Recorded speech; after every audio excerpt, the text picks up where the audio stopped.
Sana mas maging responsive ang FDCP. Nagulat ka nung nag-decide siya to resign? Hindi. Oh. Ganda ng iniwanan mo sa FDCP, we all know that. And na po, si Direk Joey na ang pumalit as chairman. What is your reaction on that?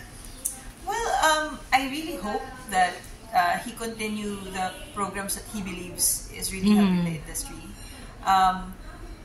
Lalo pa ngayon, napakadaming ang daming challenges ang piniface ng ating Philippine cinema. Sana mas maging responsive ang FDCP. Yung mga programs na nag-uumpisa pa lang noong time ko, sana palakihin, pagyabungin, gawing mas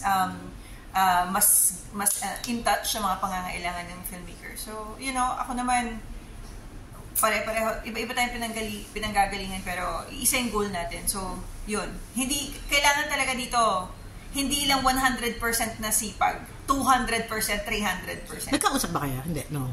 Nagkikita kami sa mga film events, markets. Yes, sa mga film markets. Pero, hindi talaga yung parang, oh Liza, how can we work together? Walang ganun. Pero si Sir Pip, Tito Tirso, nagulat ka nung nag-decide siya to resign? Hindi. Oh, why?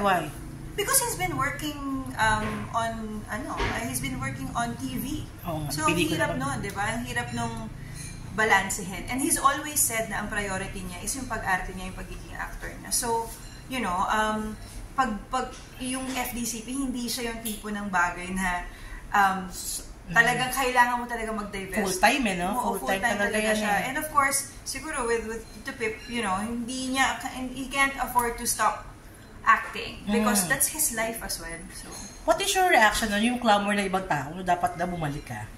Ano reaction mo pag sinasabi yan? Na ikaw talaga yung commander talaga ng FDCP na talagang naging bongga, no? Naging maganda talaga yun.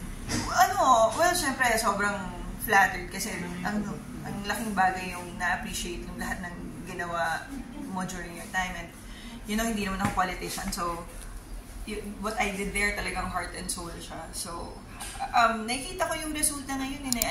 Marami pa rin na namamayagpag ng mga filmmakers natin sa ibang bansa. So, sana lang talaga makahanap tayo ng way to connect lahat ng sektor. Hindi lang yung mga nag-international, tapos yung nandito sa local. Paano natin yun pagbubuuin para magkaroon tayo ng mga content na talagang, I would say, crossing over. Diba?